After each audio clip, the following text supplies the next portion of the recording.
ಇನ್ನು 2009ರ ಹಿಂದಿನ ಬಡಾವಣೆಗಳಿಗೆ 50-50 ಅನುಪಾತ ಅನ್ವಯ ಆಗಲ್ಲ. ಇದು ಸರ್ಕಾರದ ಅಧೀನ ಕಾರ್ಯದರ್ಶಿಗಳು ಸಸ್ಪೆನ್ಷನ್ ಆರ್ಡರ್ನಲ್ಲಿ ಬರೆದಿರತಕ್ಕಂಥ ವಿಚಾರ. ಇದರ ಬಗ್ಗೆ ಮುಖ್ಯಮಂತ್ರಿಗಳು ಪ್ರತಿಕ್ರಿಯೆ ಕೊಟ್ಟಿದ್ದಾರೆ.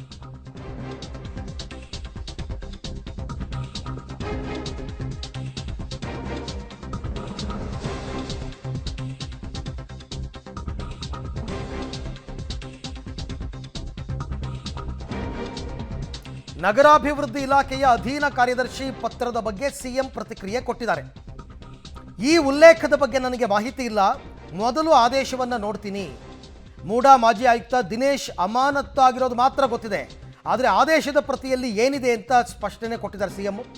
ಇಬ್ಬರು ಆಯುಕ್ತರ ಪಾತ್ರ ಏನಿದೆ ಅನ್ನೋದು ತನಿಖಾ ವರದಿಯಲ್ಲಿ ತಿಳಿಯಲಿದೆ ಅಂತ ಮೈಸೂರಿನಲ್ಲಿ ಮುಖ್ಯಮಂತ್ರಿ ಸಿದ್ದರಾಮಯ್ಯನವರು ಹೇಳಿಕೆಯನ್ನು ಕೊಟ್ಟಿದ್ದಾರೆ. ಇವತ್ತು ಅಮಾನತು ಮಾಡಿದ್ದೀನಿ, ಗೊತ್ತಿಲ್ಲ, ನಾನು ಮಾಡಿಲ್ಲ. ಅರ್ಬನ್ ಡೆವಲಪ್ಮೆಂಟ್ ಡಿಪಾರ್ಟ್ಮೆಂಟ್ ಅವ್ರು ಮಾಡಿದ್ದಾರೆ. ಇಬ್ಬರು ಆಯುಕ್ತರ ಮೇಲೆ ಆರೋಪ ಕೇಳಿ ಬಂದಿತ್ತು. ನಟೇಶ್ ದಿನೇಶ್ ಒಬ್ಬರು ಸಸ್ಪೆಂಡ್ ಆಗಿದ್ದಾರೆ, ಇನ್ನೊಬ್ರು ಹಂಗೆ ಇಲ್ಲ. ನಟೇಶ್ ಮೇಲೆ ಏನು ಆರೋಪ? ದಿನೇಶ್ ಮುಡಾದಲ್ಲಿ 50-50 ಅವರು ದುರುಪಯೋಗ ಮಾಡಿದ್ದಾರೆ, ಕಾನೂನು ಬಾಹಿರವಾಗಿ ಮಾಡಿದ್ದಾರೆ ಅಂತೇಳಿ ನಗರಾಭಿವೃದ್ಧಿ ಅಮಾನತು ಮಾಡಿದ್ದಾರೆ. ಕೇಳಪ್ಪ, ಇಲ್ಲಿ ಕಮಿಷನ್ ಅಪಾಯಿಂಟ್, ಅವರು ಏನು ವರದಿ ಕೊಡ್ತಾರೆ ಅದ್ರ ಮೇಲೆ ನಟೇಶ್ ಯಾರು ಮಾಡಲಿ, ದಿನೇಶ್ನಾರು ಮಾಡಲಿ, ಇನ್ನೊಬ್ಬ ಮಾಡಲಿ, ಅದ್ರ ಮೇಲೆ ಕ್ರಮ ತಗುತ್ತೆ. ಸರ್, ಈಗ ಅದರಲ್ಲಿ ಒಂದು ಅಂಶ ಬಹಳ ಕ್ಲಾರಿಟಿ ಇದೆ ಸರ್. 2009ರ ಹಿಂದಿನ ಬಡಾವಣೆಗಳಿಗೆ 50-50 ಅನ್ವಯ ಆಗೋದಿಲ್ಲ, ಇವರೆಲ್ಲ ಅನ್ವಯ ಮಾಡಿಬಿಟ್ಟಿದ್ದಾರೆ ಅಂತ ರಿಪೋರ್ಟ್ ಏನು ಬರ್ತದೆ ಅಂತ ನೋಡೋಣ ತಳಪ. ನೀನು ಕಮಿಷನ್ ಚೇರ್ ಅಲ್ಲಲ್ಲ, ಅವರು ನಿನ್ನೆ ಆದೇಶ ಸರ್, ನಿನ್ನೆ ಆದೇಶ ಇದೆ ಸರ್. ಕಮಿಷನ್ ಈಸ್ ಅಪಾಯಿಂಟೆಡ್, ಗೊತ್ತಾಯ್ತಾ? ಅವ್ರು ಏನು ರಿಪೋರ್ಟ್ ಕೊಡ್ತಾರೆ ಅಲ್ಲ ಸರ್, ನಿನ್ನೆ ಸಸ್ಪೆಂಡ್ ಆರ್ಡರ್ ಇದೆ ಸರ್. ಅದು ನಿನ್ನೆ ಸಸ್ಪೆಂಡ್ ಆರ್ಡರ್ ನಾನು ನೋಡಿಲ್ರಿ, ನೋಡದೆ ಏನು ಹೇಳಿ ನಾನು? ನಿಮ್ಮ ಗಮನಕ್ಕೆ ಬಂದಿಲ್ಲ ಅಂತ. ಯಾವುದು ಗಮನಕ್ಕೆ ಬಂದಿದೆ? ಸಸ್ಪೆಂಡ್ ಆಗಿರೋದು ಗೊತ್ತಾಗಿದೆ, ಬಟ್ ಏನು ಬರ್ದಿದ್ದಾರೆ ಆರ್ಡರ್ಸ್ನಲ್ಲಿ ಅಂತ ಗೊತ್ತಿಲ್ಲ. ದಿನೇಶ್ ಕುಮಾರ್ ಅವ್ರನ್ನ ಅಮಾನತು ಮಾಡಿದ್ದೀನಿ, ಗೊತ್ತಿಲ್ಲ, ನಾನು ಮಾಡಿಲ್ಲ.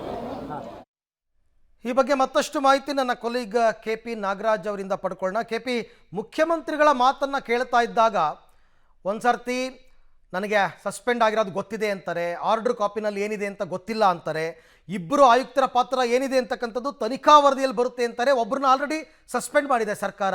ಸ್ವಲ್ಪ ಗೊಂದಲಕಾರಿ ಹೇಳಿಕೆಗಳು ಅಂತ ಅನಿಸ್ಲಿಲ್ವಾ? ಒಂದು ರೀತಿಯಾಗಿ ಅದೇ ರೀತಿಯಾಗಿ ಇತ್ತು ಅರವಿಂದ್, ಬಟ್ ಇದು ಎಕ್ಸ್ಪೆಕ್ಟೆಡ್ ಅರವಿಂದ್. ಮೊದಲು ಆರಂಭದಲ್ಲಿ ನನಗೆ ಸಸ್ಪೆಂಡೇ ಗೊತ್ತಿಲ್ಲ ಅನ್ನುವಂಥ ಮಾತನ್ನು ಹೇಳಿದ್ರು. ನಾವು ಮತ್ತೆ ಸಸ್ಪೆಂಡ್ ನೀವು ಗಮನಕ್ಕೆ ಬರ್ದಲ್ಲೇ ಸಸ್ಪೆಂಡ್ ಆಗೋಯ್ತಾ ಅನ್ನುವಂಥ ಪ್ರಶ್ನೆ ಕೇಳ್ತಂಗೆ, ಇಲ್ಲ ಸಸ್ಪೆಂಡ್ ಗೊತ್ತಾಗಿದೆ, ಬಟ್ ಅದರ ಕಾಪಿ ನನಗೆ ಗೊತ್ತಿಲ್ಲ ಅನ್ನುವಂಥದ್ದು ಅದಂತೂ ಸತ್ಯ ಇದ್ದಂತೆ ಅರವಿಂದ್. ನಾವು ಆಗಲೇ 10 ಗಂಟೆ ಬ್ರಿಟನ್ ಮಾತಾಡ್ತಾ ಇದ್ದಂಥ ಹೇಳ್ತಾ ಇದ್ದಂತೆ ಅರವಿಂದ್, ವರದಿಯ ಏನು ಸಸ್ಪೆನ್ಷನ್ನ ಆ ಡೀಟೇಲ್ಡ್ ರಿಪೋರ್ಟ್ ಏನಿದೆ, ಆ ಡೀಟೇಲ್ಡ್ ರಿಪೋರ್ಟು ಮುಖ್ಯಮಂತ್ರಿಗಳ ಗಮನಕ್ಕೆ ಬಂದಂತೆ ಇಲ್ಲ. ಬಹುತೇಕ ಈಗ ಅದನ್ನು ಅವರು ಓದ್ಕೊಳ್ಬೋದೇನೋ, ಆದರೆ ಅಮಾನತಿನ ಆದೇಶ ಅಂತೂ ಮುಖ್ಯಮಂತ್ರಿಗಳ ಗಮನಕ್ಕೆ ಬಂದಿದೆ. ಅದನ್ನು ಅವರು ಮರುಸ್ಪಷ್ಟನೆ ರೀತಿಯಲ್ಲಿ ಮತ್ತೆ ಹೇಳ್ತಾರೆ, ಹೌದು ನನಗೆ ಗಮನಕ್ಕೆ ಬಂದಿದೆ, ಆದರೆ ಯಾವ್ಯಾವ ಅಂಶಗಳ ಆಧಾರದ ಮೇಲೆ ಅವರನ್ನು ಸಸ್ಪೆಂಡ್ ಮಾಡಿದ್ದೇವೆ ಅನ್ನುವಂಥ ವಿವರಣೆಯ ಆದೇಶ ಏನಿದೆ ಅದನ್ನು ನಾನು ನೋಡಿಲ್ಲ.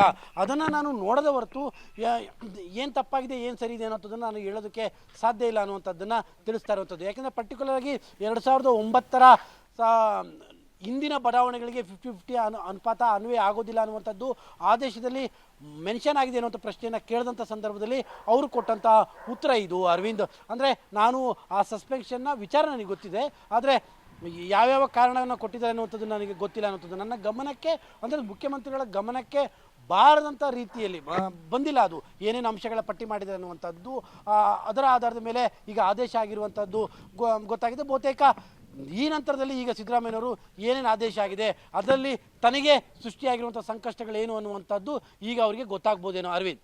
ಓಕೆ, ಹಾಗೆ ಸಂಪರ್ಕದಲ್ಲಿರಿ KP, ಮತ್ತೆ ನಿಮ್ಮ ಜೊತೆ ನಾನು ಮಾತನಾಡ್ತೀನಿ. ಸೊ ಇದು ಮೂಡಾ ನಿವೇಶನ ಹಂಚಿಕೆ ವಿಚಾರಕ್ಕೆ ಸಂಬಂಧಪಟ್ಟಂತೆ ಮುಖ್ಯಮಂತ್ರಿಗಳ ರಿಯಾಕ್ಷನ್. ಇನ್ನು ಇತ್ತೀಚೆಗೆ RV ದೇಶಪಾಂಡೆ ಅವರು ಸಿದ್ದರಾಮಯ್ಯ ಒಪ್ಪಿಗೆ ಕೊಟ್ಟರೆ ನಾನು CM ಆಗ್ತೀನಿ ಅಂತ ಹೇಳಿದ್ರಲ್ಲ, ಆ ವಿಚಾರಕ್ಕೆ ಸಂಬಂಧಪಟ್ಟಂತೆ ಕೂಡ ಮುಖ್ಯಮಂತ್ರಿಗಳು ರಿಯಾಕ್ಟ್ ಮಾಡಿದ್ದಾರೆ.